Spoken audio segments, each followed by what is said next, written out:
Teachers, verb అనే topic తర్వాత మనం మళ్ళీ అడ్వర్బ్ అనే టాపిక్ గురించి మాట్లాడదాం. ఏ టాపిక్? అడ్వర్బ్. అడ్వర్బ్ అడ్వర్బ్ అంటే ఏంటి? మళ్ళీ అడ్వర్బుల్లో రకాలు ఉంటాయి. అడ్వర్బుల్లో ఒక 8 టైప్స్ ఉంటాయి, 8 టైప్స్ ఉంటాయి. అందుకే మనకి ఇచ్చినటువంటి సిలబస్ కాపీలో టైప్స్ ఆఫ్ అడ్వర్బ్స్ నుంచి క్వశ్చన్స్ అడిగారు. టైప్స్ ఆఫ్ అడ్వర్బ్స్ నుంచి క్వశ్చన్స్ అడిగారు. మరి అడ్వర్బులు ఎన్ని రకాలు, అవి చేసే పనులు ఏంటి అనేది మాట్లాడుకుందాం. సో అడ్వర్బ్ నుంచి కూడా మనం చదవాలి. ఇక చాలా ముఖ్యమైన అంశం ఏంటి టీచర్ అంటే, చాలా ముఖ్యమైన అంశం ఏంటంటే ప్రిపోజిషన్స్. నిజానికి ప్రిపోజిషన్స్ అనేది పార్ట్స్ ఆఫ్ స్పీచ్ లో ఒక భాగం అయినప్పటికీ ప్రిపోజిషన్ అనేది ఒక సపరేట్ టాపిక్ గా మనకు టెట్ డిఎస్సి లో బిట్స్ అడుగుతుంది.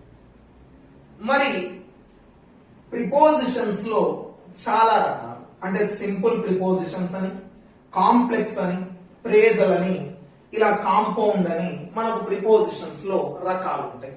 సింపుల్ ప్రిపోజిషన్స్ అని, కాంప్లెక్స్ అని, కాంపౌండ్ అని, వాటి గురించి మనం మాట్లాడుకోవాలి. మీకు చిన్న మాట చెప్తున్నాను, ఎప్పుడైనా మీరు ప్రిపోజిషన్స్ గురించి మాట్లాడేటప్పుడు మన ఉపాధ్యాయులు ఎప్పుడైనా ఆన్, అపాన్, ఆన్, అపాన్, అబో,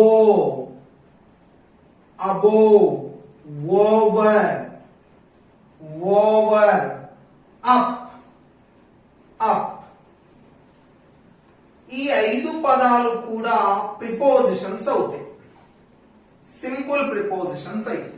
మరి ఎప్పుడైనా ఈ 5 పదాలను మన ఉపాధ్యాయులు ఒకే దగ్గర చర్చించారా అంటే చాలా మంది చర్చించటం లేదు. ఎందుకు ఒకే దగ్గర బోధించటం లేదంటే నేను మిమ్మల్ని అడుగుతా, చెప్పండి. ఆన్ అంటే అర్థం మీద, అపాన్ అంటే చాలా మంది నేను క్లాసెస్ చెప్పేటప్పుడు అపాన్ అంటే మీద మీద అని అంటున్నారు. అట్లెట్లయితుంది? కాదు. మరి అబో అంటే, ఓవర్ అంటే, అప్ అంటే, అసలు ఈ 5 పదాలను ఎప్పుడు ఉపయోగించాలి, వాటికి ఉన్నటువంటి సంబంధం ఏంటి, వాటి మధ్య ఉన్న తేడా ఏంటి? మళ్ళీ అండర్ అంటే క్రింద, మరి బిలో అంటే, బిలో అంటే కూడా క్రిందనే కదా. మరి అండర్ ఎప్పుడు ఉపయోగించాలి, బిలో ఎప్పుడు ఉపయోగించాలి?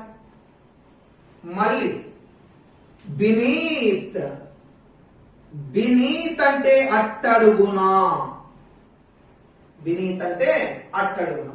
మరి ఈ రెండింటికి మధ్య ఉన్న తేడా ఏంటి?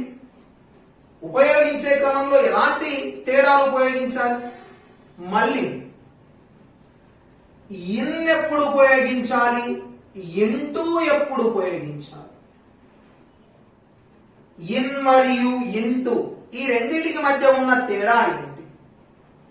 మరి ఎట్, ఎట్ మరియు ఇన్ అనే 2 పదాల మధ్య ఉన్న కాంబినేషన్ ఏంటో మాట్లాడుకోవాలి.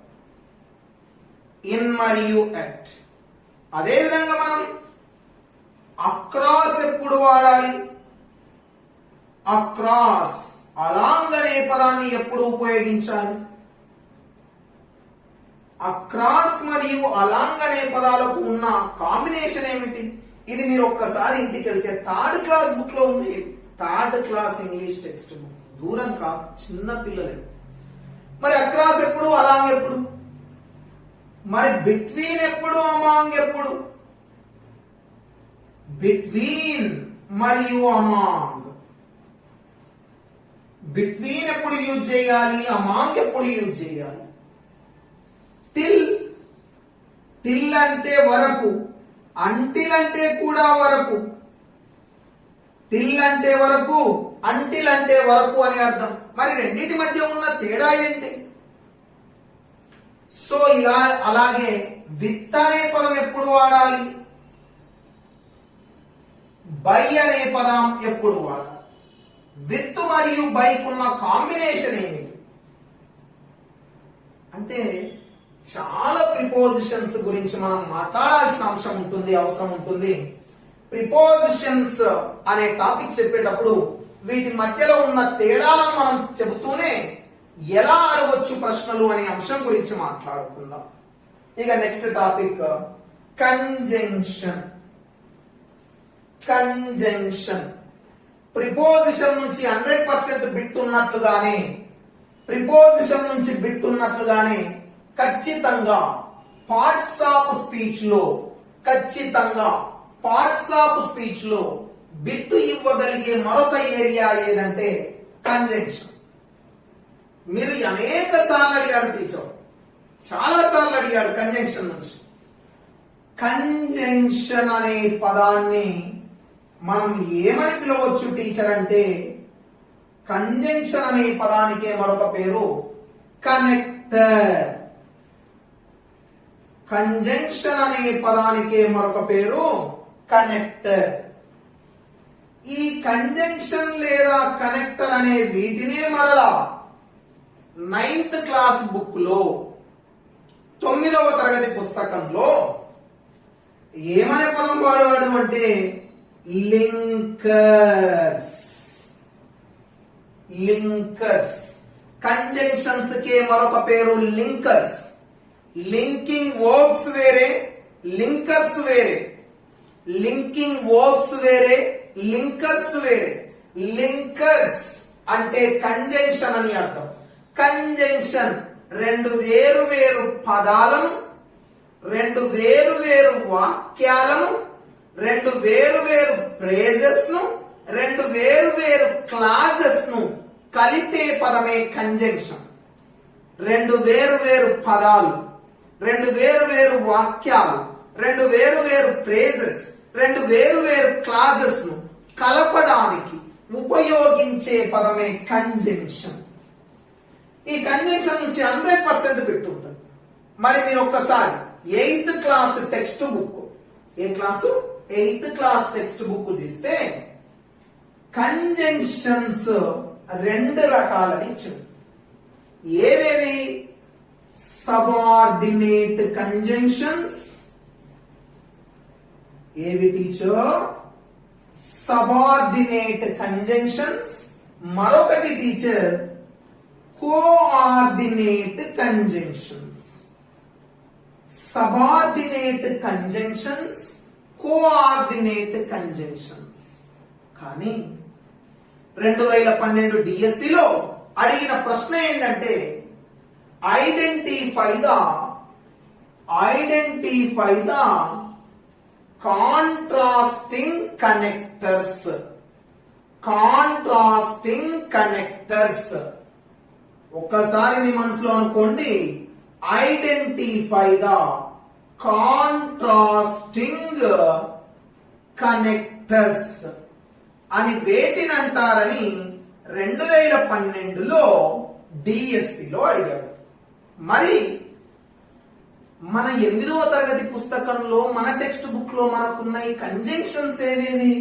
Subordinate, coordinate. మరి ఇది లేదు కదా సార్. అప్లికేషన్ అడిగాడు. అప్లికేషన్ అంటే మరలా కోఆర్డినేట్ కంజంక్షన్స్ మన టెక్స్ట్ బుక్ లో లేవు, కానీ కోఆర్డినేట్ కంజంక్షన్స్ లో రకాలున్నాయి. ఏ రకాలున్నాయి? మళ్ళా cumulative conjunctions. Cumulative conjunctions, alternative conjunctions, alternative conjunctions, adversative conjunctions, adversative conjunctions, illative conjunctions, illative conjunctions. Sir అక్కడ మీరు రాసిందేమో కాంట్రాస్టింగ్ కనెక్టర్ అన్నారు, ఇంకా రాలేదు మరి. సబార్డినేట్ వచ్చింది, కోఆర్డినేట్. కోఆర్డినేట్ లో 4 రకాలు అంటున్నాం: క్యుములేటివ్, ఆల్టర్నేటివ్, అడ్వర్సేటివ్, ఇల్లెటివ్. కానీ మనల్ని అడిగిన ప్రశ్న ఏది? కాంట్రాస్టింగ్ కనెక్టర్ అడిగారు, రాలేదుగా. అంటే అడ్వర్సేటివ్ కంజంక్షన్ కే మరొక పేరు దేనికి? అడ్వర్సేటివ్ కంజంక్షన్ కే మరొక పేరు కాంట్రాస్టింగ్ కనెక్టర్. అడ్వర్సేటివ్ కంజంక్షన్ కి మరొక పేరు ఏమవుతుంది టీచర్? Contrasting connector. మరి ఏది కాంట్రాస్టింగ్ కనెక్టర్, ఏది ఇల్లెటివ్, ఏది క్యుములేటివ్, ఏది ఆల్టర్నేటివ్? క్లాస్ లో డిస్కస్ చేద్దాం. నెక్స్ట్ మళ్ళీ సబార్డినేట్ ఉందిగా. సబార్డినేట్ కంజంక్షన్ లో రకాలు లేవు, కానీ వాక్య నిర్మాణంలో ఆ కంజంక్షన్లు చేసే పనిని బట్టి మరలా అవి ఏమేమి తెలియజేస్తాయో తెలియజేస్తాడు. అంటే సబార్డినేట్ లో టైం ను తెలియజేసేవేవి? టైం ను తెలియజేసే సబార్డినేట్ కంజంక్షన్ ఏది? ప్లేస్. ప్లేస్ ను తెలియజేసే సబార్డినేట్ కంజంక్షన్ ఏది? రీజన్. రీజన్ ను తెలియజేసే సబార్డినేట్ కంజంక్షన్ ఏది? రిజల్ట్ ను తెలియజేసే సబార్డినేట్ కంజంక్షన్ ఏది? రిజల్ట్ ను తెలియజేసే సబార్డినేట్ కంజంక్షన్ ఏది? కాంట్రాస్ట్. కాంట్రాస్ట్ ను తెలియజేసే సబార్డినేట్ కంజంక్షన్ ఏది? కాంట్రాస్ట్. కంపారిజన్. కంపారిజన్ ను తెలియజేసే సబార్డినేట్ కంజంక్షన్ ఏది? కంపారిజన్ ను తెలియజేసే సబార్డినేట్ కంజంక్షన్ ఏది? అంటే మరలా ఇందులో సబార్డినేట్ కంజంక్షన్ లో అవి తెలియజేసే వాక్య నిర్మాణంలో తెలియజేసే అంశాన్ని బట్టి వాటిని మళ్ళీ కొన్ని రకాలుగా తీసుకున్నాం. వీటిపైన ఖచ్చితంగా బిట్ అడుగుతున్నాం. అందుకే కంజంక్షన్స్ కి మరొక పేరు కనెక్టర్స్, దానికి మరొక పేరు లింకర్స్. లింకర్స్ అనే టాపిక్ 100% చదవాల్సిందే. అయితే ఈ కంజంక్షన్ అనే టాపిక్ నీకొస్తే, కంజంక్షన్ అనే టాపిక్ నీకొస్తే ఏవి సబార్డినేట్, ఏవి కోఆర్డినేట్ కంజంక్షన్స్ అనే అంశం నీకు తెలిస్తే ఇంగ్లీష్ లో నువ్వు ఈజీగా నేర్చుకునే మరొక టాపిక్ ఏది టీచర్ అంటే, ఏమి నేర్చుకుంటే సబార్డినేట్ కంజంక్షన్, కోఆర్డినేట్ కంజంక్షన్ల గురించి నువ్వు తెలుసుకుంటే తర్వాత నువ్వు ఈజీగా నేర్చుకునే టాపిక్ ఏదంటే simple complex, simple complex and compound sentences. Simple complex compound sentences అనే టాపిక్ 100% చాలా ఈజీగా ఏ అంశం మీద ఆధారపడుతుందంటే కంజంక్షన్ అనే టాపిక్ మీద ఆధారపడి ఉంటుంది. సో ఒక లింక్ వైజ్ గా చదవాలి. నీకు ఇంకొక మాట కూడా చెప్పనా, చాలా ఈజీగా చెప్పనా? Subordinate conjunctions. సబార్డినేట్ కంజంక్షన్స్ లో టైం ను తెలియజేసేవి ప్లేస్ ను, రీజన్ ను, రిజల్ట్ ను, కాంట్రాస్ట్ ను, కంపారిజన్ ను తెలియజేసేవి. అంటే సబార్డినేట్ కంజంక్షన్స్ నీకు తెలిస్తే ఇంకొక అంశం నీకు ఈజీగా అర్థమవుతుంది. అది ఏ టాపిక్ టీచర్ అంటే అడ్వర్బ్ క్లాజ్. ఏ క్లాజ్ టీచర్? Adverb clause. మీకు మాట ఇస్తున్నా సబార్డినేట్ కంజంక్షన్స్ గనక నీకు వచ్చి ఉంటే సింపుల్ కాంప్లెక్స్ కాంపౌండ్ ఒకే పదంలో ఆన్సర్ చెప్పొచ్చు, అడ్వర్బ్ క్లాజెస్ ఒకే పదంలో ఆన్సర్ చెప్పొచ్చు. అడ్వర్బ్ క్లాజ్ ఎక్కడుందంటే 9th class English text book లో మీకు ఒక రౌండ్ చార్ట్ ఇలా తీసుకొని అందులో అడ్వర్బ్ క్లాజెస్ ఉన్నాయి. మరి ఈ కంజంక్షన్స్ గురించి తరగతిలో ఈ రకాల గురించి, అవి చేసే పనుల గురించి మళ్ళీ మనం మాట్లాడుకుందాం. మరి కంజంక్షన్ తర్వాత ఇక చివరి అంశం ఏదంటే ఇంటర్జెక్షన్. మరి ఆల్రెడీ తెలుసు పదం చివరన ఆశ్చర్యార్థకం ఎక్స్క్లమేటరీ సింబల్ వస్తే అది ఇంటర్జెక్షన్. మనకు ఆల్రెడీ తెలిసినవే అలాస్, హుర్రే, బ్రావో ఈ పదాలు, వాటి గురించి మాట్లాడుకుందాం. సో ఆశ్చర్యార్థకం వచ్చినటువంటి పదాన్ని ఇంటర్జెక్షన్ గా గుర్తిస్తాం.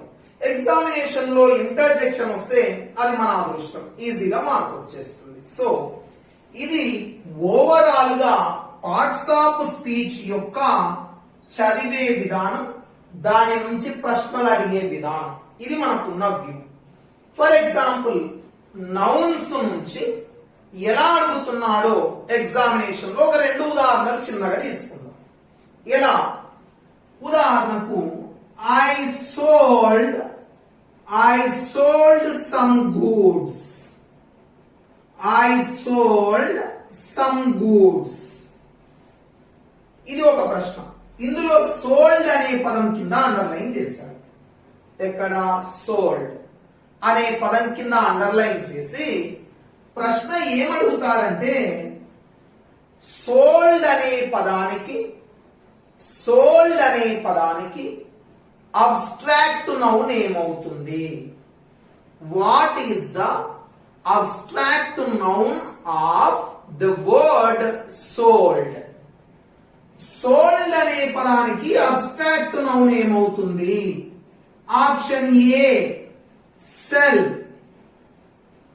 Option B sold, option C sale, option D none. Teacher, sold అనే పదము V2 వర్బ్ చెబుతాను. సోల్డ్ అనే పదానికి V1 సెల్, అంటే ఇది కూడా వర్బే. సెల్ లేదా సోల్డ్ అనేటటువంటి పదానికి అర్థం అమ్మడం. దానికి అబ్స్ట్రాక్ట్ నౌన్ ఏమైతుందంటే సేల్ అవుతుంది. మీరు కొన్ని వందల సందర్భాల్లో సేల్స్ పెరిగాయి, సేల్స్ తగ్గాయి అంటారు చూడండి. అక్కడ సేల్స్ అనే పదం అబ్స్ట్రాక్ట్ నౌన్. ఎందుకంటే అమ్మకాలు అనేటివి నీ కంటికి కనిపించవు, అమ్మకాన్ని నువ్వు టచ్ చేయలేవు, అమ్మకాన్ని నువ్వు చూడలేవు, అమ్మకాన్ని నువ్వు తాకలేవు. అంటే సేల్ అనేటటువంటి పదం అబ్స్ట్రాక్ట్ నౌన్ అవుతుంది. ఇది అడిగే విధానం. లేదా ఇంకొక ప్రశ్న అడుగుతున్నాను, చాలా జాగ్రత్తగా వినాలి. He is a good boy. He is a good boy. లేదా she is a kind girl. She is a kind girl. Kind girl. లేదా Ramu is a rich boy. Ramu is a rich boy. మీకు already తెలుసు, చిన్నప్పటి నుంచి ఏం తెలుసు అంటే మరి గుడ్ అంటే ఆ అబ్బాయి, బాయ్ అంటే బాలుడు, నౌన్. ఎలాంటి అబ్బాయి అంట? చాలా మంచివాడు. నౌన్ యొక్క గుణాన్ని తెలియజేసే పదాన్నే మనం అడ్జెక్టివ్ అంటాం. తెలుసా విషయం?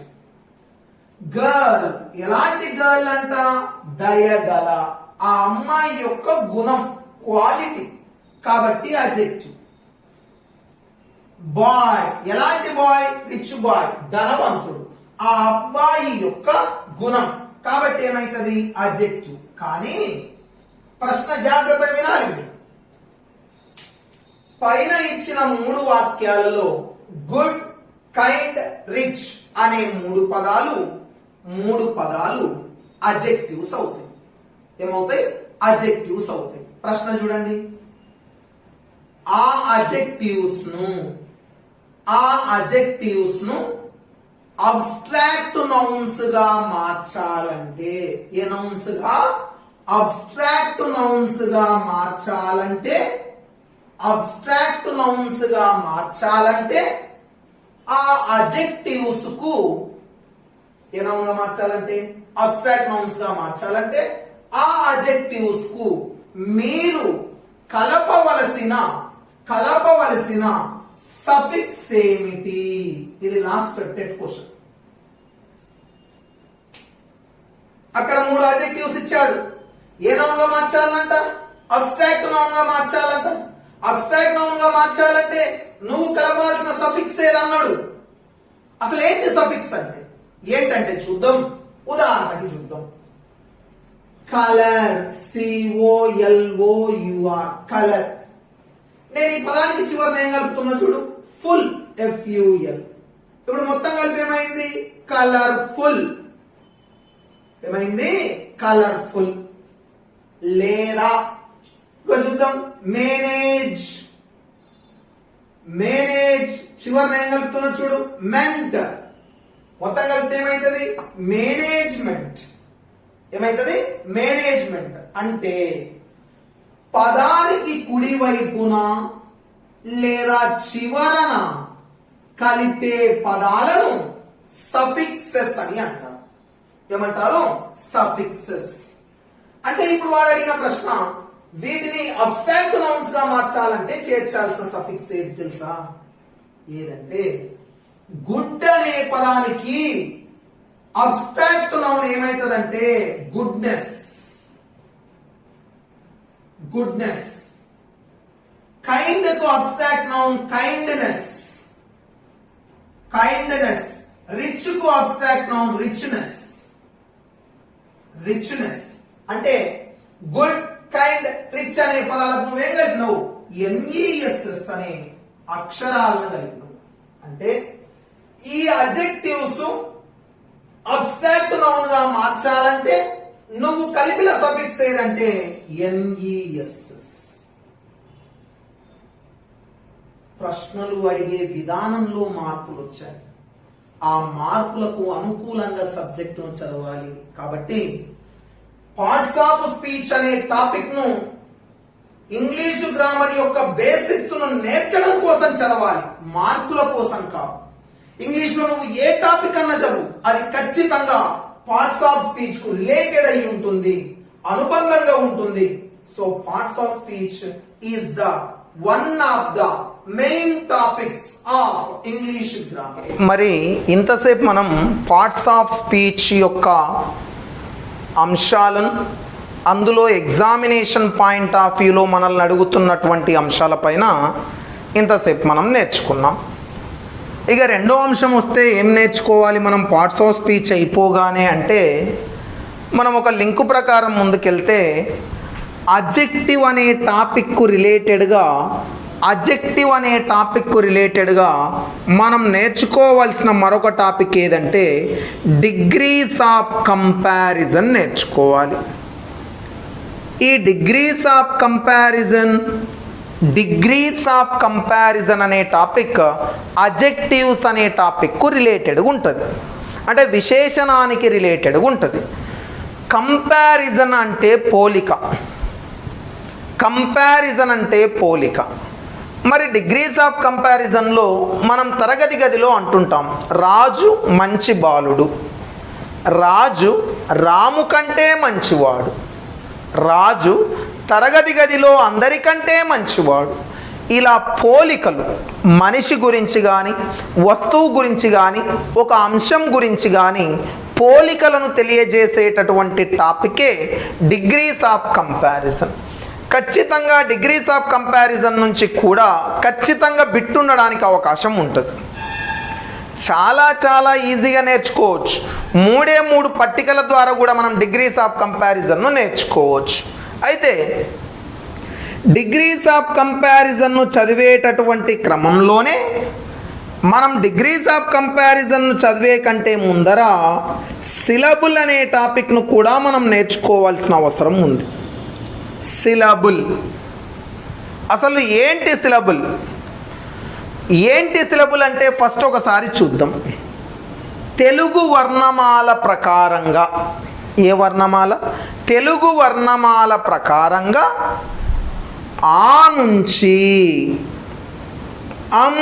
అహా, తెలుగు వర్ణమాల ప్రకారం ఆ నుంచి ఆహా వరకు గల శబ్దాలను సౌండ్స్ను ఓవల్ సౌండ్స్ అని అంటాం.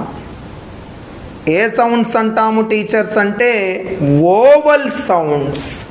తెలుగు వర్ణమాల ప్రకారం ఆ నుంచి ఆహా వరకు ఉన్న శబ్దాలను ఓవల్ సౌండ్స్ అంటాం. మరి నేను ఒక మాట, సిలబుల్ అనే టాపిక్ గురించి మాట్లాడేటప్పుడు ఉదాహరణకు ఒక అక్షరం రాస్తున్నా చూడండి, అమెరికా.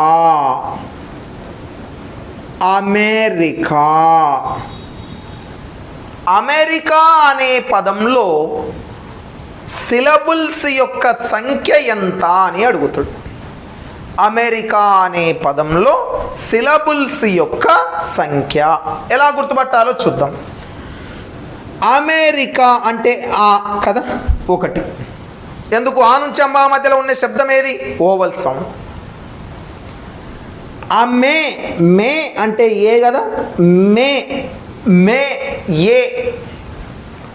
రి ఈ ఖ ఆ అంటే ఆ ఏ ఈ ఆ ఇవి ఎక్కడుంటాయి? ఆ నుంచి అమ్మహ అంటే ఇప్పుడు నువ్వు ఏ శబ్దాలు ఇవి? Oval sounds.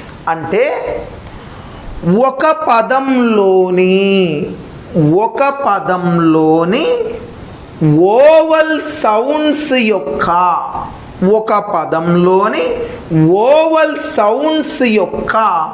సంఖ్యను అంటే నంబర్, ఒక పదంలోని ఓవల్ శబ్దాల యొక్క సంఖ్యను తెలియజేసే దానిని సిలబుల్ అని అంటారు. పదంలోని ఓవల్ శబ్దాల సంఖ్యను, నంబర్ ఆఫ్ ఓవల్ సౌండ్స్ సంఖ్యను తెలియజేసే దాన్ని ఏమంటాం? సిలబుల్. అంటే ఇప్పుడు అమెరికా అనే పదంలో ఎన్ని సిలబుల్స్ ఉన్నాయి అంటే 4 ఉన్నాయని అర్థం. How many syllables are there? 4. ఇంకో ఎగ్జాంపుల్ తీసుకుందాం. పెన్ పే ఏ అంటే ఎన్ని సిలబుల్స్ ఉన్నాయి? 1. ఎన్ని ఉన్నాయి? 1. టీచర్ టీ చా అంటే ఎన్ని ఉన్నాయి? 2. ఏమున్నాయి? సిలబుల్స్. ఎందుకు? 2 ఓవల్ సౌండ్స్ ఉన్నాయి. సో ఒక పదంలో ఉండే ఓవల్ శబ్దాల సంఖ్యనే ఏమంటారండి అంటే సిలబుల్ అని అంటారు. ఏమంటారు టీచర్? సిలబుల్. ఇలా ఒకటే ఉంటే దానిని మోనోసిలబిక్ వర్డ్ అంటారు. Monosyllabic word. 2 ఉంటే డైసిలబిక్ వర్డ్ అంటారు. డైసిలబిక్ వర్డ్ అంటారు. అదేవిధంగా కాలనీ లేదా ఎంప్లాయీ. కాలనీ నీ అంటే ఈ. ఎన్ని ఉన్నాయి? 3 సిలబుల్స్ ఉంటే దాన్ని ట్రైసిలబిక్ వర్డ్ అంటారు. ఏమంటారు టీచర్? ట్రైసిలబిక్ వర్డ్. అంటే డిగ్రీస్ ఆఫ్ కంపారిజన్ అనే టాపిక్ను చదివేటప్పుడే ఖచ్చితంగా నువ్వు చదవాల్సిన టాపిక్ సిలబుల్ అనే టాపిక్.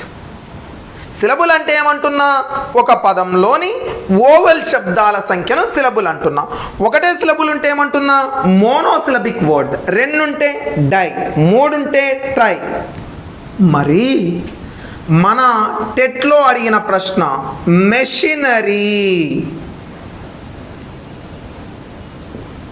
మెషినరీ అనే పదంలో ఓవల్ శబ్దాల సంఖ్య మే, షీ, నా, రి అంటే ఎన్ని ఉన్నాయి? 4. 3 కంటే ఎక్కువగా సిలబుల్స్ ఉంటే దానిని పాలీసిలబిక్ వర్డ్ అంటారు. ఏమంటారు టీచర్? పాలీసిలబిక్ వర్డ్. వీటినే మనం ఇంటర్మీడియట్లో సిలబుల్స్ అనే టాపిక్ చదివేటప్పుడు క్లాపింగ్ మెథడ్ ద్వారా చదువుకుంటాం. అంటే చూడేలా, ఎక్కడెక్కడైతే ఓవల్ సౌండ్ ఉందో అక్కడ మారుతుంది. గో ఆ, మే, రి, క. లేదా పెన్ ఒకటి, రెండు, కాలనీ 3. అంటే ఎక్కడైతే సౌండ్ మారుతుందో అక్కడ క్లాప్ మారాలి. మెషినరీ 4.